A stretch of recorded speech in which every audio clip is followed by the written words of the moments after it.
সুপ্রিয় দর্শক, আসসালামু আলাইকুম রহমতুল্লাহ। আজকে আপনাদের সামনে আমি উপস্থাপন করতে যাচ্ছি এই পৃথিবীতে কিভাবে প্রথম জেনা এবং ব্যভিচারের আবির্ভাব ঘটেছিল। দেরি না করে শুরু করা যাক। ওহে জাগ্রত মানব সত্তা, জানো কি তুমি কিভাবে আসিল প্রথম জেনা ব্যভিচারের বার্তা? কারা বা ছিল এমন নাফরমান? বলছি তবে শোনো। কী ছিল তাদের অপমান, অর্থাৎ যারা জেনা ব্যভিচারে লিপ্ত হয়েছিল এবং তাদের শেষ পরিণতি এবং বর্তমান সমাজ ব্যবস্থায় যে জেনা ব্যভিচারগুলো হয়ে থাকে তাদের শাস্তিটা কি সে সম্পর্কে আলোচনা। মহান আল্লাহ তাআলা মানব সৃজিলেন হজরত আদম আলাইহিসসালাম এবং হাওয়া আলাইহিসসালামকে। তাদেরকে জান্নাতে থাকতে দেওয়া হয়েছিল। তারা শয়তানের কবলে পড়ে মহান আল্লাহ তাআলার অবাধ্য হয়েছিলেন, যার কারণে তাদেরকে পৃথিবীতে পাঠিয়ে দেওয়া হয়। হজরত আদম আলাইহিসসালাম ও হাওয়া আলাইহিসসালাম দুজনেই জোড়ায় জোড়ায় সন্তান জন্মদান করতে থাকেন। এভাবে তারা 40 জোড়া সন্তান জন্ম দিয়েছিলেন। আর তৎকালীন যে বিধান ছিল সেই বিধান অনুসারে প্রথমবারের পুত্রের সাথে দ্বিতীয়বারের কন্যা এবং দ্বিতীয়বারের পুত্রের সাথে প্রথমবারের কন্যার বিবাহ, এই ছিল তৎকালীন একটা নিয়ম। কারণ তখন আদম ও হাওয়া আলাইহিসসালাম ছাড়া পৃথিবীতে আর কেউই ছিল না এবং তারা যে সন্তান জন্মদান করেছিল তারা ছিল ভাই বোন। আসলে তারা ছাড়া পৃথিবীতে কাদের সাথে বিবাহ দিবে এরকমটা আর কেউ ছিল না। তাই বাধ্য হয়ে তখনকার যে তৎকালীন নিয়ম ছিল সেই নিয়ম অনুসারেই ভাই বোনের মধ্যেই বিবাহটা হতো। প্রথম 2 জোড়া যে সন্তান ছিল হাবিল ও লিউজা, আর দ্বিতীয় জোড়া ছিল কাবিল ও আকলিমা। ধারাবাহিক নিয়ম অনুসারে হাবিল ও আকলিমা এবং কাবিল ও লিউজার বিয়ে ঠিক হলো। কাবিলের যে যমজ বোন ছিল আকলিমা, সে ছিল লিউজার চাইতেও অধিক সুন্দরী। তো এখানে যত সমস্যা সৃষ্টি হয় যে একজনের চাইতে আরেকজন বেশি সুন্দরী। বৈধতা অনুসারে কাবিল ও আকলিমার বিয়েটা হচ্ছে অবৈধ। আদম আলাইহিসসালাম কাবিলকে বোঝানোর চেষ্টা করেছিল, কিন্তু সে তার সিদ্ধান্ত থেকে কখনো সরে যায়নি। অর্থাৎ সে চেয়েছিল যে সুন্দরী তাকে সে বিবাহ করবে। হজরত আদম আলাইহিসসালাম বিরাট একটি সমস্যার মধ্যে পড়ে যান। হাবিল ও কাবিলকে আল্লাহর রাস্তায় কুরবানি করতে হবে এমন একটা নির্দেশ আল্লাহ তাআলার পক্ষ থেকে আসে। কাবিল কৃষিকাজ করত এবং হাবিল মেষ চড়াতো। দুজন উভয়ই আল্লাহর রাস্তায় কুরবানি করার জন্য কিছু গম ও তরকারি এটি রেখেছিল কাবিল, এবং হাবিল রেখেছিল একটি মোটা তাজা যে মেষ, সে মেষটি নিয়ে তারা উভয়ই একটি পাহাড়ের চূড়ায় রেখে আসে। আকাশ থেকে তাৎক্ষণিক একটি অগ্নিশিখা এসে এগুলোকে জ্বালিয়ে পুড়িয়ে দিয়ে যাবে এমন একটা পরিস্থিতি।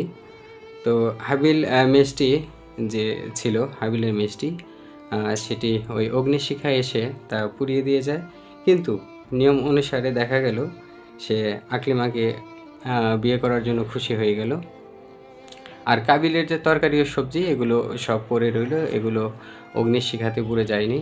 আকলিমার সাথে হাবিলের যে বিবাহ এটি নির্ধারণ করা হয়ে গেল। হাবিল ছিল সহজ সরল এবং ধর্মপ্রাণ, আর কাবিল ছিল হচ্ছে শয়তানের অনুসারী অর্থাৎ অনুগামী। সে শয়তানের ধোকায় পড়ে যেত এবং সে তাকে অনুসরণ করত। কাবিলের কুরবানি গৃহীত না হওয়ায় সে হিংসুক হয়ে হাবিলকে হত্যা করার জন্যই সিদ্ধান্ত নেয়। কোরআনে বর্ণিত আছে এভাবে যে অতঃপর তার অন্তর তাকে তার ভাইকে হত্যা করার জন্য উদ্বুদ্ধ করল এবং সে তাকে হত্যা করল এবং ক্ষতিগ্রস্তদের মধ্যে অন্তর্ভুক্ত হয়ে গেল। আর এটাই ছিল মানব ইতিহাসের সর্বপ্রথম হত্যা। হাবিলকে হত্যার পর কাবিলের মনে ভয় হতে লাগলো, তাকে কঠিন শাস্তি পেতে হবে যদি তার বাবা জেনে যায়। তার মৃতদেহ কি করা যায় এবং কোথায় বা লুকিয়ে রাখা যায় এ নিয়ে সে ভাবতে লাগলো। বর্ণিত আছে কাবিল তার ভাইয়ের লাশ 7 দিন পর্যন্ত কাঁধে নিয়ে বিভিন্ন জায়গায় ঘুরতে থাকলো। কি করে তিনি এই লাশটিকে বা মৃতদেহটিকে কোথায় কিভাবে রাখবেন এই নিয়ে সে খুব চিন্তার মধ্যে পড়ে গিয়েছিল। তখন দেখতে পেল দুটি কাক একে অপরকে আঘাত করছে, মারামারি করছে। করার পর দেখা গেল একটি কাক আরেকটি কাককে হত্যা করে ফেলে এবং জীবিত কাকটি ওই মৃত কাকটিকে তার ঠোঁট দিয়ে মাটি খুঁড়ে খুঁড়ে ওই গর্তের মধ্যে রেখে তারপর পুঁতে রেখে চলে গেল। এটি দেখার পর কাবিল সিদ্ধান্ত নিল যে আমি যদি সেই ঠিক কাকের মতো করেই একই কাজটা আমিও করি তাহলে তো ভালোই হয়। আর সে বলতে লাগলো, আমার তো কাকের সমান বুদ্ধিও নেই। আল্লাহ তাআলা বলেন, অতঃপর আল্লাহ তাআলা একটি কাক প্রেরণ করলেন। সে মাটি খনন করছিল যে আপন ভ্রাতার মৃতদেহ কীভাবে আবৃত করতে হবে। মাটিতে পুঁতে রাখার পর কাবিল বলল, আফসোস, আমি এই কাকের সমতুল্য হতে পারলাম না যে আপন ভ্রাতার মৃতদেহ মাটি দ্বারা ঢেকে দেয়। অতঃপর সে অনুতাপ করতে লাগলো। পাপিষ্ঠ কাবিল বাড়িতে ফিরে এসে তার বোন আকলিমাকে নিয়ে বাড়ি থেকে পালিয়ে গেল। এদিকে বাবা আদম আলাইহিসসালাম হাবিলের মৃত্যুর খবর পেয়ে ভীষণভাবে দুঃখ ভারাক্রান্ত হয়ে গেলেন। অতঃপর আদম আলাইহিসসালাম কাবিল ও আকলিমাকে সন্ধান করেও খুঁজে পেলেন না। নাফরমান কাবিল তার যমজ বোন আকলিমাকে নিয়ে গভীর জঙ্গলে চলে যায় এবং তারা শয়তানের ধোঁকায় পড়ে দুজনে জেনে লিপ্ত হয়ে যায় এবং তারা শয়তানের ধোঁকায় অগ্নি পূজাও শুরু করে দেয়। তারিখের যে বর্ণনা সে অনুসারে কাবিল ও তার যমজ বোন আকলিমা সর্বপ্রথম জেনায় লিপ্ত হয় এবং তারাই সর্বপ্রথম অগ্নি ও প্রকৃতি পূজা শুরু করে দেয়। এদিকে আদম আলাইহিসসালাম দীর্ঘদিন পর্যন্ত কান্নাকাটি করেন।